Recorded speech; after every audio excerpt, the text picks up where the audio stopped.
You're listening to In Sickness, a podcast about caregiving with Allison Breininger and Justin Bima. Good morning, Allison. How are things going over there? Hey, Justin. We've had a pretty eventful couple of weeks. I'm going to just give you a very short version because we have a really exciting guest today that I want to get to.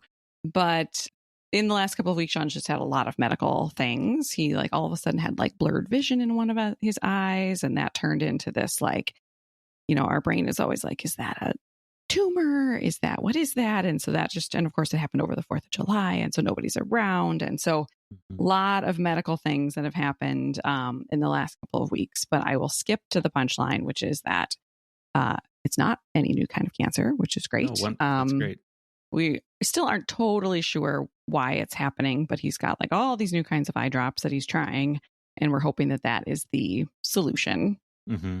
But it just, things have been pretty quietish on the caregiving front for me for a bit. And so it felt a little bit like getting chucked back into the deep end there for a while with lots of sort of unplanned appointments and scans and waiting for results and all of that. And so still kind of recovering from that. And then he had more skin cancer surgery. So he's kind of all bandaged and bruised at this point, but at least we feel like we're hopefully out of the emergent stage that we were in for a while. But yeah, that just sort of goes to show that because I feel like last time we talked, we both were we're doing great. Right. Yeah. Which is kind of rare for both of us to be saying that. So it felt we'd had a good stretch there for a while. And then it's just been a rough couple weeks, but hopefully we're back on track a little bit. So still, nothing emergent, but still kind of, I think, just recovering from all that just happened. So makes sense. Yeah. How about you? How are things over there? Things continue to be going pretty good. Nice. Nothing major to report. This week I took a day off from work to go see Puffins. So that was that's really magical. wonderful and exciting. How many people get to say that? I just got to go see Puffins. For me, Puffins, I had a childhood book that had Puffins in it. And so every time you say that, I'm they seem like this mystical creature. It's really? Yeah.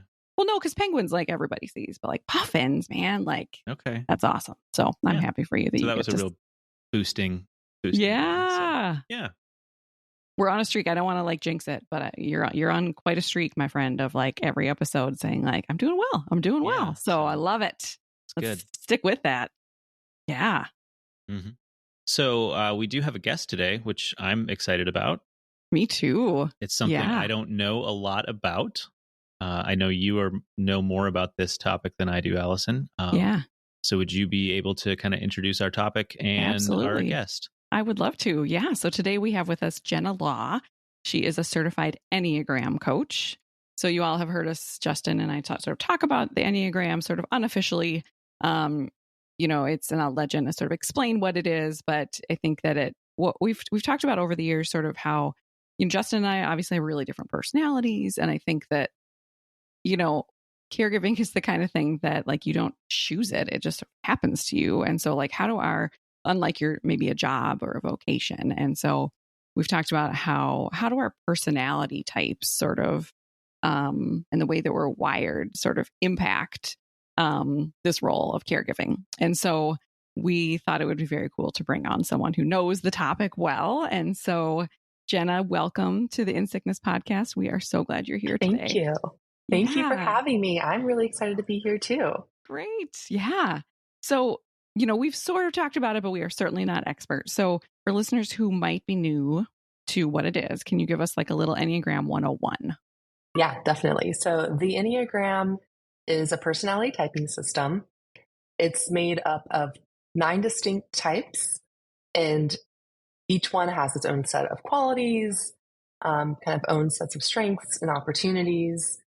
And everyone is sort of connected to each other as well. So the word Enneagram, Ennea meaning 9, gram meaning to write or to draw, it's actually referring to the symbol, which might be what most people have seen out there in the world. So it's like a 9-pointed star set inside of a circle. So that's where you start to see the interconnected lines and understand that it's not just your personality type, but how you're connected and engaging with the world and the relationships around you. Nice. I already know more than I did. I don't know if I made it more confusing or less, but no, I mean, I love that because even like when you said it's not, the piece about like how you connect with the world. I'm drawing the little triangles as I'm talking, but like how you connect with the world and others is so fascinating. So yeah, I mean, well, we'll keep going. You'll tell me more. I just have so many questions, but go ahead, Justin. Yeah. So how did you, I guess, first come across the Enneagram system and what drew you to become a coach for that?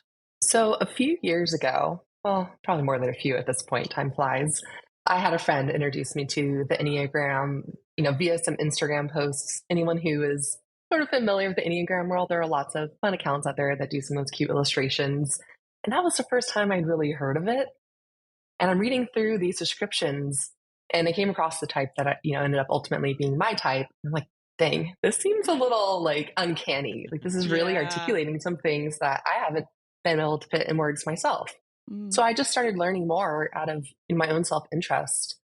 So for me, discovering the Enneagram, it became a really transformational tool in my life and just understanding my own patterns and behaviors and self-limiting actions, as well as some of the gifts that I bring to the world and my relationships, my career. And I love that it had so many applications in all aspects of your life. And it's also really focused on growth. So why the Enneagram versus Myers-Briggs or Strengths Finders or all the other things out there that people get certified in or dive into.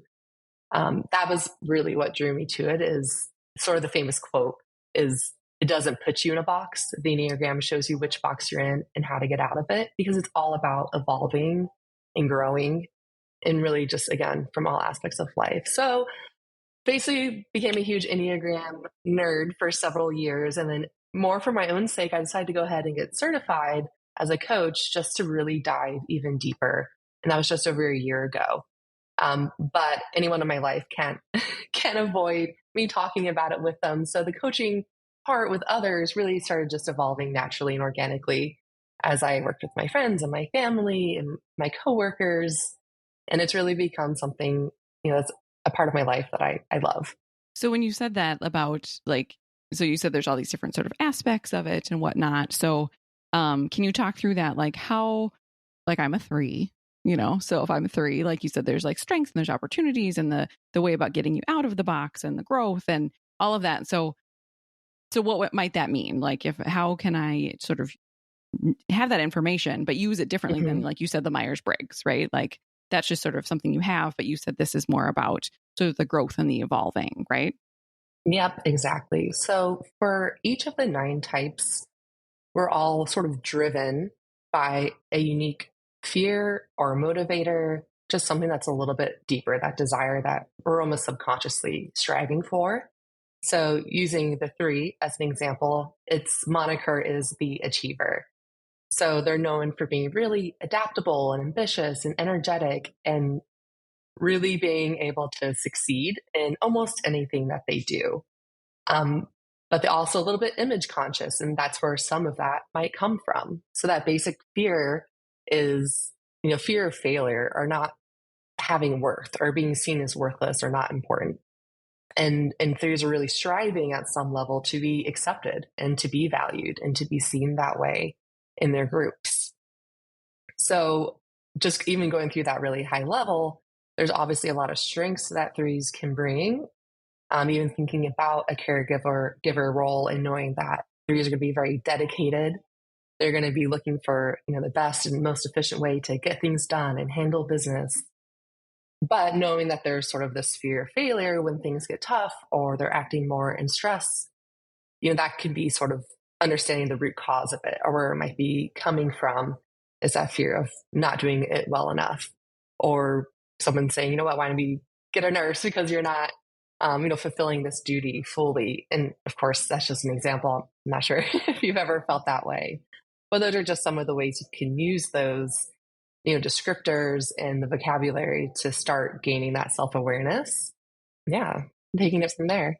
Yeah. When you said the thing about the box, so is the goal to sort of become less of what you are? Do you know what I mean? Like you said, to get out of the box, right? And so instead of sort of like claiming it and being like, this is me and I'm an achiever, is it more about like, well, maybe you want to know about that so that you can be less of that. Do you know what I mean? Yeah, it's such a good question. And it's a really important one. So you kind of nailed it. It's not just about saying, oh, I'm a 3, I'm always a 3. Like your dominant type will always be the same, but all of us have a little bit of every number in us, some more strongly than others, or types, some more weak. We also all have wings, which is going to be the strongest type to either side, adjacent to your dominant type.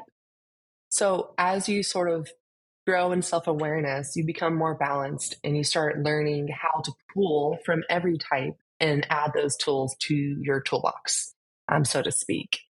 And rather than just acting, kind of in your default behaviors or your personality or the ego, which is kind of shaped through our life experiences in our childhood, we just react in situations almost reflexively, starting to instead, move away from that and have that higher sense of awareness. Interesting. So as caregivers for family members, it's a role that few of us expected to kind of end up in. Not many of us directly chose this role or feel trained for it. But it ends up being something that we spend a lot of time on. And a lot of our energy goes to that, regardless of whether or not that's a kind of role that we're wired for. So I guess, what are your thoughts on that? And how can we use, learning more about how we are wired to take on this task that may feel like we're way out of our depth or just feels very uncomfortable? Well, the Enneagram can really help nurture or even heal relationships. It can be used to improve communication. And then, of course, just understanding ourselves better. And to your point, where might those friction points be? Or when you're feeling just really frustrated, like, where is that coming from? And what's the best thing I can do to either recharge or, overcome kind of whatever struggle that we're in? So when we think about, I'll just do a couple of examples. So when people think about caretakers, if they're familiar with the Enneagram, they're probably going to go straight to number 2, type 2, which is the giver, or sometimes called the helper. And something like caretaking is going to come really naturally to them. That's what they desire. They want to be helpful and to feel needed. And they are very relationship and people based. And so it's a natural fit for them. Whereas someone maybe in a different triad or a different type, let's say a 5, who is known as the investigator, and they're much more kind of rational, problem solving. They're not going to be as connected to the emotions. They really can be analytical and need some of that alone time to process and think through things, and that might not always be at their dispense. So understanding how you can take those tendencies where like, oh, this might feel a lot less natural for me as a 5. But how can you say, well, or you know what I said, investigator, they're actually the intellectual, but how can you instead of say, this is an opportunity to learn something new and fill that, thirst for knowledge that I have that maybe I feel like I'm losing, but I'm not. I can learn about, the condition. I can use this quality time to learn about the other person and learn how to be more vulnerable and in touch with my own emotions. And even being able to bring that level of expertise and curiosity to just understanding whatever the condition or illness might be, and really be able to contribute using their gifts that way. It's interesting because my next question was that caregivers are often we're our own worst critics, right? And so I think that a lot of us feel sort of this imposter syndrome of are we doing well enough? And again, we're not, many of us are not medically trained, and yet we're doing this really important role. And so it's interesting to think about what you just said about how there's, I would guess that for each of the types, that there's something in that caregiving piece that they are going to naturally excel at, right? And so you might think oh, well, maybe I'm not nurturing, but if I am good at investigating, maybe I'm good at the doing the research on the new studies and the whatever, and so how might a caregiver sort of lean into, because I think there might be some sort of stereotypical, a caregiver should look like and act like this, but how can we look at what our types are and sort of see the strengths that each of our type might bring to it, even if it's not sort of the typical. Does that make sense? Yeah. I mean, really, it's just taking the time to learn about yourself and learn about the other types. It's really, the first step for anyone on their personal Enneagram journey. And as you kind of read through that, things are naturally going to come to light, and you're going to be prompted to give some reflection, and I'm a 7, so I'm naturally like very positive, optimistic, like, yeah, people are going to sort of uncover this or discover it. And in the same theme, that might be a lot easier for some people to gain that awareness and sort of see the pros and cons of their type in a caregiving role.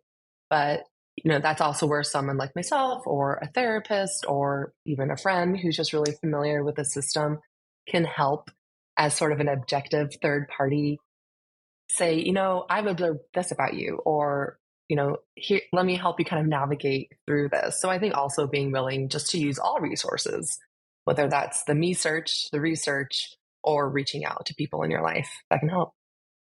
Did you just say me search? Me search, yeah. It's that internal Google, Nice. Me search. All right. Love it. Okay. Is that an Enneagram thing, or just that like a term I just have? That's just a Jenna thing, I guess. I don't know. Oh, it's just out there. The me search, You better trademark that real quick. That's good. Something that kind of makes me think of a little bit is, as people who are caregivers, getting support is often something that's a challenge, or something that, I don't know, maybe it's not a challenge, but it's something we have to navigate, and that might feel uncomfortable to be asking for help or things like that. But I wonder, is there something with knowing your strengths, your weaknesses, that can help you target what kind of things would be helpful to maybe ask for? Yeah, of course. Let's maybe go to type 9, the peacemaker, as an example. Are you a 9? Yes, I did take the test and I'm a 9. 9s are absolutely fantastic people, but a blind spot for them might be in sort of an effort to avoid conflict or confrontation or just difficult things. Maybe there's sometimes a tendency to procrastinate when it comes to being a caregiver, and maybe having to advocate for your loved one. That might mean, challenging doctors or officials, or having to get into some difficult decisions and situations that might push you a little bit or stretch you a little bit. And I'm not sure what your wing is. That kind of can come into play with how that feels for you in that space. But knowing that it might be like, okay, I need someone who I know can be a little more assertive and isn't afraid to kind of be the voice that we need right now, or can help me maybe just make an action plan because I'm thinking about this problem. I know it needs to be done, but I'm having trouble just jumping in and putting it into place. So it might even just be as simple as, hey, can you help me figure out the next steps in this process, and having a partner there. I don't know if any of that resonates with you. I'd love to hear your experience. Yeah, I think as a 9, I can definitely, it feels like wanting to avoid difficult situations is definitely something that feels hardwired within me.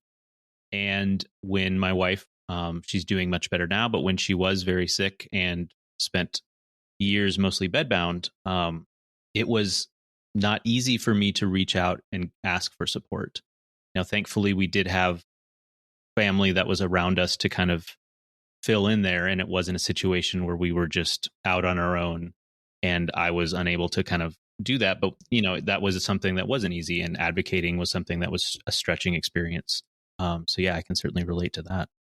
It's so interesting because I just think about, we talk a lot on this podcast, Jenna, about, like, we always end the episode talking to supporters, right? And how can we ask for help, and how can supporters reach out, or just be there for us? And so I think it's just really interesting to sort of, I kind of wish the 3 of us were in a room together and we could have like a whiteboard and we could like look at all the tasks that caregivers do, and sort of like attach them to the different types in a way. Part 2 episode. Yes, exactly. I don't know, you're in Orlando, so maybe in the winter we will make a trip. Make the trip down, yes. And I'll lure you with promises of sunshine and margaritas. Perfect. And a whiteboard, and with our margaritas we'll match. It'll be great. But I think to see like if I could match it to say like, okay, if I'm an achiever, that means that these are the pieces of this caregiving role that are actually going to come pretty naturally to me, right? And these are like the research thing, like I really don't enjoy that. Like I don't. And, and so to think about, okay, if these are the pieces that are part of this role, but I am not naturally hardwired for, like, how can that be? Like we always talk about, we should ask for someone to come make us dinner and like someone to break the lawn. But I mean, I think there's also that piece of like, if someone's really good at researching, right? Like if I'm not good at researching, is that a task that I can advocate? Realizing that, or delegate. I mean, if that is something that I'm realizing, like that's not something that I'm hardwired to do. And so how can we like sort of go beyond the typical delegation means asking for a casserole and instead saying like, I'm a peacemaker and I have a hard time, calling the patient relations department and saying that this thing really didn't go well, but I have this person in my life who's, I don't know which type that would be, but the person who could like say like, that's me. Right. So I just think that could be an interesting piece for us to think about, is how to sort of rally our community and think about their strengths. If that makes sense. And I think it's a worthwhile activity, honestly, for those who are listening, whether they're a caregiver, maybe to go through that exercise on their own, even if they don't know the types, just listing out all the different things that they do. And I'm sure it's much longer than they even realize. Oh, sure. Or if you're a supporter, bring that up with, the person in your life and encouraging them to do that and say, I want to help you and support you in a more meaningful way. Like, why don't we go through all the stuff that's on your plate? And like, let me see what is hard for you that might be easy for me. Yeah. Yeah. Because we've talked about that even for things like, Uncle Joe might not be great at like sitting with you and having a hard conversation, but he really likes fixing things. And so, say like, hey, the fence is broken. Can you come over? You don't have to talk to me, but can you do that? But I love that this is sort of like a deeper version of that, and actually we were with some friends the other day, and this friend of ours from college, and he kept like, we always joke because he always says point of interest. Like he just knows all these random facts. We're like, how do you know these things? And he said, that's just the way I'm wired. Like I love researching things. And so I have a kid who's about to be a senior in college. And I was like, can you just do some research for me on colleges? We're looking for something that's like this, and this. And he was like, yep. And I was like, that's beautiful. Right? Yeah, because that's a beautiful thing. Totally fill his bucket. It drains mine. Both of our needs are met, and so that sort of reminds me of this and how we can see where our strengths are and the things that are going to easily come to us as caregivers, and then where we can have our community fill in. Yeah, go ahead. Yeah. And I think that's another part of the Enneagram, whether it's in caregiver relationship or life in general. For me, it's just always really helped facilitate communication, and it gives each person, even if you don't know a ton about the Enneagram, it gives you a little bit of vocabulary to be like able to describe yourself in a way that someone else can understand, or vice versa, and just making that more efficient. And that's something even my husband Rob and I have been able to talk about things in different ways without feeling defensive or like we're attacking the other person, because we just have this framework, I guess, to work through. And so I think that is something that anyone can take away, is just understanding how to talk about it, and also empathy for other types, and how they may have a different perspective. Yeah, caregiving, there's so much about caregiving that is like relationships, whether that's the people around us or interacting with our loved ones who we're caring for, and we're kind of living this experience with. So how might it be helpful to know the Enneagram type of like the person we're caring for? And how might that help our understanding of that dynamic? Well, it will definitely help you become more empathetic. And I think it'll just bring to light if maybe you feel like, okay, we don't always see eye to eye, but when you actually sit down and discover each other's types, it might become very clear, like, oh, it's because like we are polar opposites on this scale, or we're in totally different intelligence centers, which is like one of the main triads that the Enneagram types are divided into. So I think it can help meet in the middle. And I think there could also be, I would imagine, challenges where you think you're saying the same thing, but maybe you're coming from a different place. And it can, maybe be a little frustrating. Like if maybe you're a 1 caregiver, and probably a part of your caregiving style, I would imagine, is trying to really do things well and do things like the right way, the best way, the best process. There's a lot with 1, which is nicknamed the perfectionist, of kind of having some order and some rules and some routine. And if that gets rocked a little bit or becomes too structured. Someone who is a little bit more fluid, maybe the person they're caring for needs to connect on a more emotional basis. It might start to feel like there's a lot of anger or tension, but knowing them like, okay, I'm trying to add a lot of kind of structure to our days, and you really just need me to sit with you and talk over a cup of tea for however long that takes. Mm-hmm. Or talk about a different topic. I mean, there's countless ways it could come to fruition, but even something like a 2, if they're not the caregiver, the helper, but they're the person being cared for, that might be hard for them. They might feel a little guilt or shame that they're not the ones taking care of somebody and that they have to ask for that care themselves, because that is probably the role that they've carried for most of their life. And that's how they really feel that they add value. So to have to ask for the help and not feel like they're giving something in return, that could make someone feel, I don't want to say resentful, but there could be emotions that come out of that the caregiver may be like, why are you getting so upset? Like, I'm doing all this stuff for you. Why won't you let me help you? Or why are you resisting? And so I think, again, understanding their type might give you a little window and like, oh, you know what? This is a total role reversal for you. Of course, this might be a little uncomfortable. Yeah, I think another area that I think about with the relationships, and this isn't something that I've had to experience yet, or I don't know how this is going to go, but as parents age, siblings end up kind of together rallying and caring for their parent, or there might be another situation where there's multiple people kind of in that caregiving role.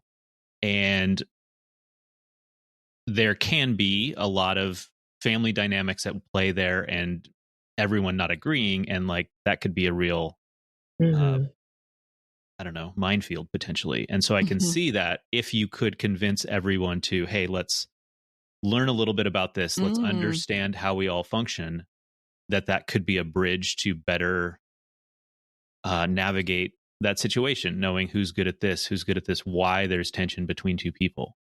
Amen to that. My brother and I are sort of shared caretakers for my mom, who has had just a lot of medical issues and has a hard time living independently, but she's a 2. She refuses to go somewhere with a little bit more support, and kind of own that part of her life stage right now.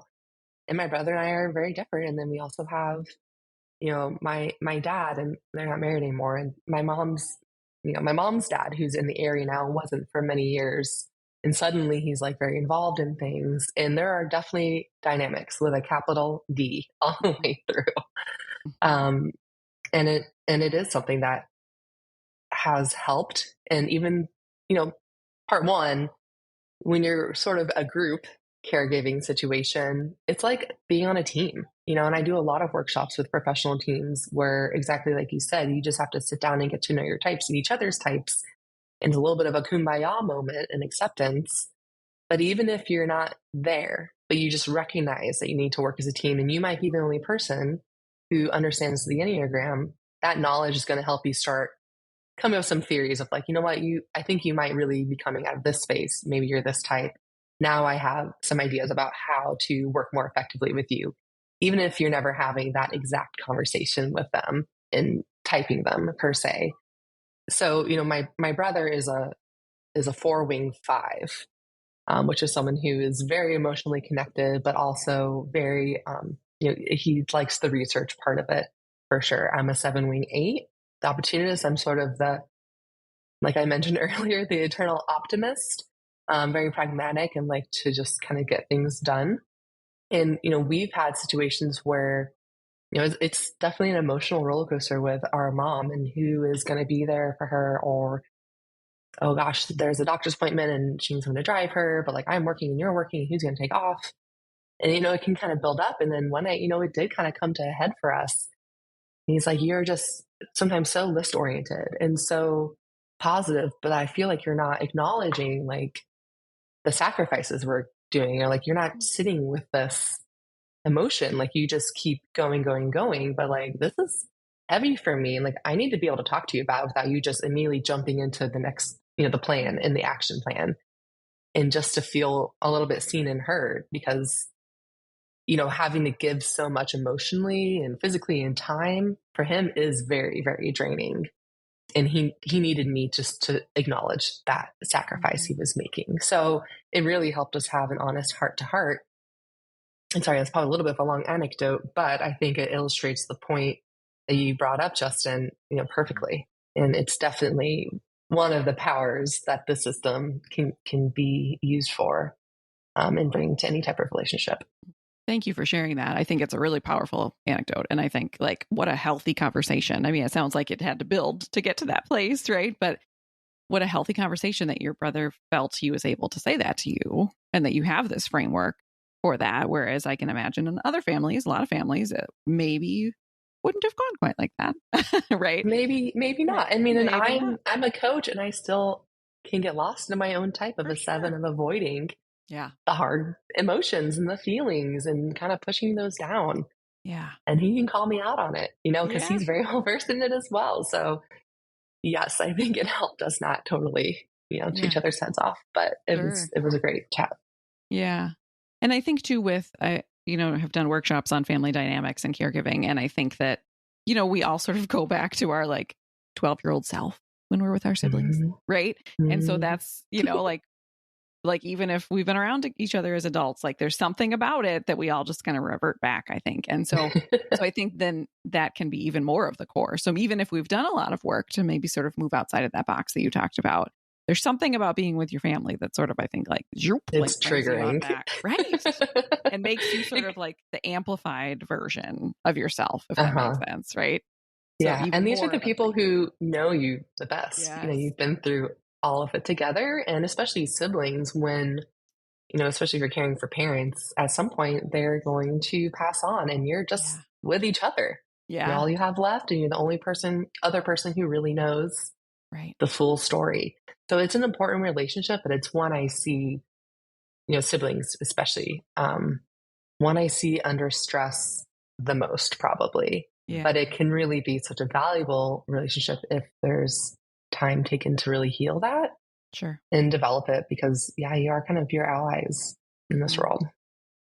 The other thing I was thinking about that too, and there's a podcast episode I highly recommend. It's for the IANA Care podcast, and where Jessica Kim, who's one of the co-founders, and her sister have a really honest conversation about what it's been like to be caregivers as siblings. And it's almost like they forget anyone's listening and they just kind of go at it. And it's so powerful. But what they have sort of figured out, and I hadn't thought about it in terms of Enneagram until today, is sort of their brother is really sort of mathematically minded. And so they've made him sort of the CFO of the team, right? And so he manages all of the finances and whatnot. And then one of them is in the medical field. And then so she manages the whatever. And I just think it's so smart to do that, because I think otherwise you might look at all the siblings and say oh, well, you're clearly a 2-ish, right? You're the most nurturing of all of us. So clearly you'll be the ones to take care of mom, and the rest of us will just not, because we're just not good at that stuff. Right. And so to think about what is it? Each of us has strength somewhere that can show up in this caregiving role. And so it doesn't have to all fall in one sibling just because they might seem like a more nurturing type. Does that make sense? Mm-hmm. And, that sibling or whoever feels like the de facto gives them that confidence and awareness to say, hey, there are other ways that everyone can support here. Yeah. And again, I feel it just really helps people find their voices, especially, more true for some types than others. Yeah. Something I think I'm kind of struggling with as I listen, because I think I'm learning for me today is that big quote you said, and I've seen it before, but I think now sort of digging into it is around getting out of the box, right? So how do we find the balance in caregiving or just in life between claiming I'm a 3 and this is who I am, and understanding that and using that as a framework to this is how I go through the world. But then also, like you said, we're trying to also get out of that box, right? And so can you talk a little bit about that piece? Well, like I mentioned, your dominant type is with you. It is who you are. And there are, the positives and the strengths and the good things with every single type. And that you should totally own. What tends to happen for a lot of people is they start using their type as an excuse. So, I'll use myself as an example, oh, I'm a 7, I would never be committed that long, or I can never do this or that. Or I could never be in the same place for 10 years. That's just who I am. Or whatever it might be. And they kind of start leaning on it as a crutch rather than like, okay, maybe that's not my natural tendency, but I need to like move beyond that and evolve that. And for every type, there's a integration and a disintegration direction, which is more commonly called just stress and growth. So you sort of are naturally flowing actually between 3 numbers plus your wing. So you have several factors already working for you that are, we'll say, more accessible. So the numbers next to your type, the numbers that you might go to in stress or go to in growth. When you're talking about getting out of the box, those are easy starting places, essentially, to start digging in and evolving and looking at and saying, how can I be me and all the things that are great and unique, but more, but gaining, more awareness and being able to have that moment of pause in any type of situation and kind of redirect and say, you know what, normally I might do this, but I'm actually going to lean over here and grab out of the 6, community box for this problem. And really the Enneagram too, I think it's a worldview, and it's how you approach struggles and problems and how you choose to solve them and look at them. So, sort of another way to think of it, it's not so much just your personality and if you're a jokester or a prankster or not, but really how can you look at a problem in a different way and solve it in a way you might not have ever thought of before. So we've talked a lot here about kind of using our understanding of how we're wired to interact with externally with the world around us. Mm-hmm. And Allison and I have this thing that we talk about. It's sort of this mental model that she came up with of this boardroom that is like our brain where our emotions are, and like checking in with ourselves, what emotions are there, spending time listening to them, giving them a voice. And so I'm just kind of wondering, is this something where there could be some tools there to understand what some of those voices or emotions are that we tend to just push aside, ignore, not mm-hmm. speak to? That's something that we could then learn to give some time to and kind of, I don't know, help through those experiences maybe. Yeah. I like that example of the little boardroom in your head. I can picture it. So quick timeout. I did not create the system. I'm so sorry. So the whole thing is called IFS. It's like internal family systems. I may have come up with like the boardroom picture itself, but it's like a whole like research, steeped in research, just in case anyone's like, okay. Wait a second. Going to come after me for thinking that they're going to at you. Yeah, exactly. Yeah. Okay, go ahead, Jenna. Yeah. So if you think about that, I got to think about it in 2 ways. Like if you're just thinking about your type, your dominant and your wing, there's already a small board gathered there of the voice that's sort of talking to you out of your fear motivation of like, oh, I don't want this to happen, so I'm going to take these measures. And then there's the voice that is growing in self-awareness and growing in overall emotional health. And they're the ones saying like, no, it doesn't have to be this way. Let's do a different pattern. Let's break that cycle, or let's do this instead. So you're going to always have this natural tension as you go down the path of self-awareness and kind of continue growing. But it's also important to know that all of us have a little bit of every type. So you could also think of that boardroom as having 9 people sitting at the table, and some, are going to be maybe more loud and more engaged, the types that you resonate with the most. But don't forget to call on the other people in the room who maybe aren't, metaphorically speaking up. And when you get into different situations, be like, man, I really could use a little dose of, Justin's peacemaking right now. Mm-hmm. Let me call on the 9 part of me and really try to lean into that in this situation. So I don't know if that helps answer the question, but that's what I started thinking about in my head when you mentioned the boardroom. I love that, because I always think about like when I go into my boardroom, I'm always like, all right, mic's open. Like, who wants it, right? Who wants to talk? And so I think about probably the same play, right? So if we attach it to the Enneagram, like the 3 is probably always going to be like me, like already standing there at the microphone, right? Right. And then there's probably others who are sitting there like have never gotten a chance at the microphone, right? And so I love that sort of using these 2 together to say like, okay, number 3, like we've heard from you a lot. We're going to share the floor, share the mic a little bit. You're just going to sit today. who else might want to come up to the mic or who hasn't had a chance at the microphone lately? You know what I mean? Like, I love it. Love it. Love it. That's cool. Yeah, exactly. Yeah. So if we always talk to supporters, and so just wondering, like, and supporters meaning both professional, but also here probably more sort of casual. So people, like, because we all know caregivers in our life, right? And so if you people are listening and they know, or caregivers, what are the ways that you like? What do you think might be a takeaway for a person who's interacting with a caregiver based on today's conversation? What would you want them to know? I think what they need to know is themselves and what they can offer. Something in Enneagram practice is you never really want to promote having people try to type other people because it's so deep and personal, and it's really something people can do for themselves. So as a supporter, get to know yourself. If it's the Enneagram or another system that you're more comfortable or familiar with, understanding both your strengths and your shadow side of, okay, here's some ways I can support, but here are some ways that I might actually be detracting or not nurturing or not being helpful, even though I might think it is.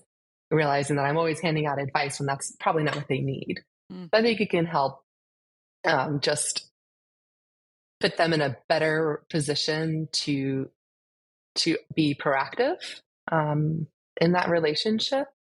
And then secondly, ask the other person if you want to use the Enneagram, ask if they know their type, ask if they'd be open to taking the test and determining, their numbers, so you can have some of those meaningful discussions. But I think the most important takeaway of all, regardless of who you are or what you believe or what you practice, is just spending time, on yourself with self-awareness. And sometimes it's really hard, but we all need to try to be better humans, friends, supporters, caregivers, whatever role it might be, in this life, and never just accept that you're stuck because you aren't. I love that. I love to think about, like, okay, both like, oh, I'm the analytical one, so I can help you with research, but also maybe, like you said, like, I'm the problem solver, therefore that means maybe I'm always trying to, like, throw advice at you and you don't want it, right? And so just that awareness of how it is that we're coming at our friends who are having a hard time is really powerful. Thank you for that. Yeah. So if all of this sounds interesting to someone listening and they want to learn what their type is, learn more about this Enneagram system, where should they start with that? Yeah. Well, luckily today, and the modern Enneagram, how we know it today, is really somewhat recent in the history of things. But there are so many resources. So most people will start with a test or a quiz, and there are a lot of options out there. I really recommend the Enneagram Institute online as a great starting point, but there are also free tests out there.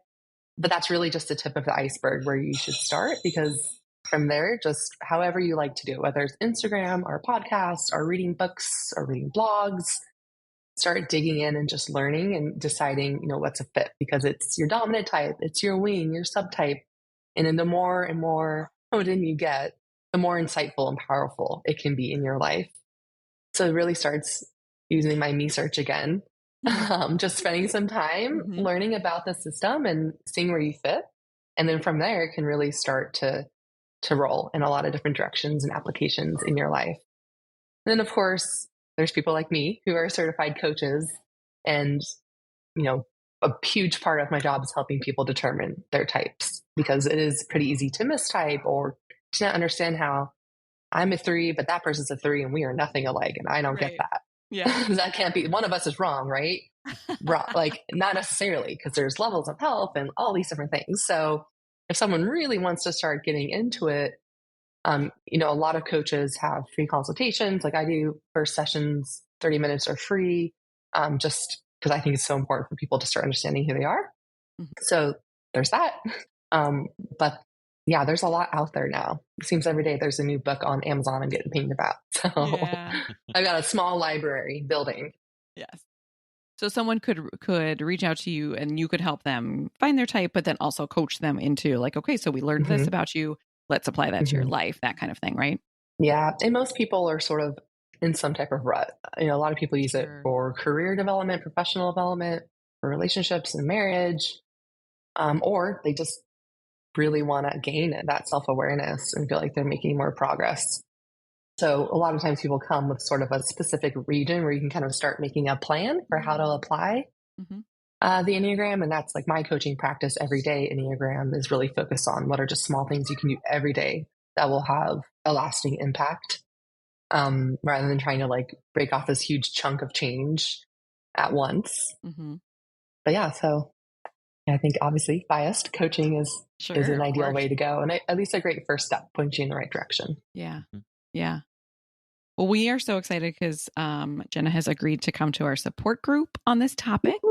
I know. It's so fun. So let me just make sure I have, I don't have it in front of me. So one of you have the date in front of you of when that is.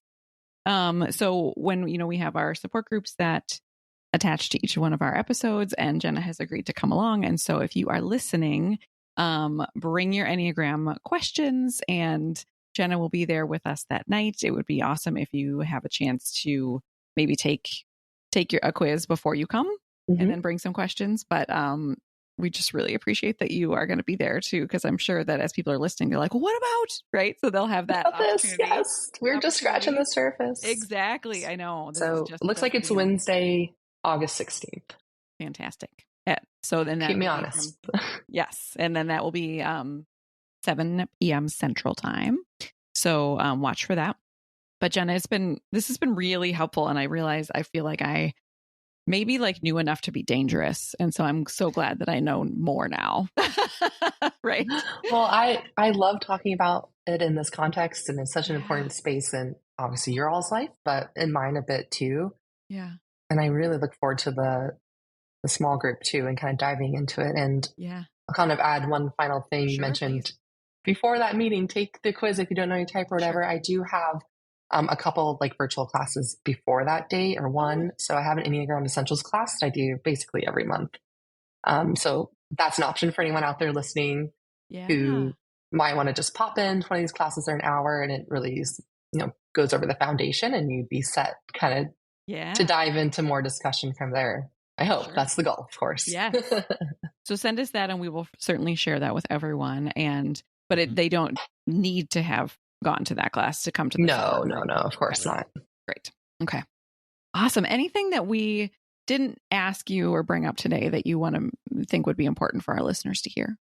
I feel like we covered a lot of ground, honestly. Okay. You guys have great questions. And again, just thank you for letting me come and talk to everyone about this. Obviously, I'm very passionate, but I just really hope it inspires people to maybe just try something new, especially if you are feeling like you're maybe stuck in a routine, or like you were describing, like thrust into a situation you didn't choose. I hope that it can maybe provide just some fresh perspective or ideas on how to cope with that.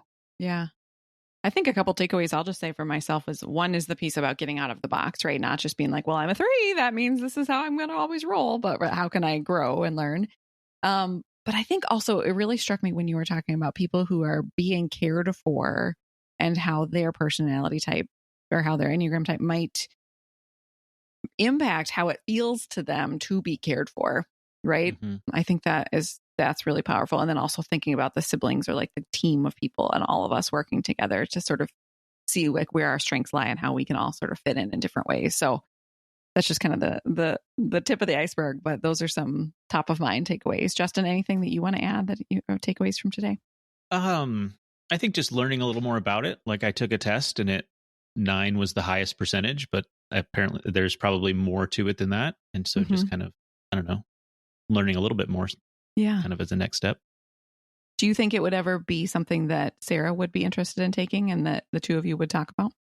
Oh, yeah, I think so. Yeah.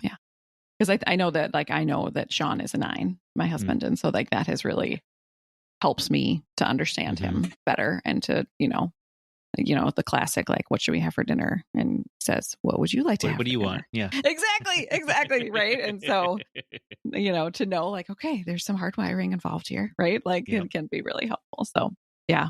Awesome. Well, thank you so much, Jenna. Really great to talk to you. And we will see you at the small group in a couple weeks. All right. Sounds good. Thank you. All right. Thank you. Bye. Bye. You've been listening to In Sickness. Find us online at insickness.care or on Instagram at insicknesspodcast. You can send your questions and comments to insicknesspodcast@gmail.com. If you enjoyed the show, please share it with a friend or fellow caregiver, or leave us a review on Apple Podcasts. Thanks for listening, and take care.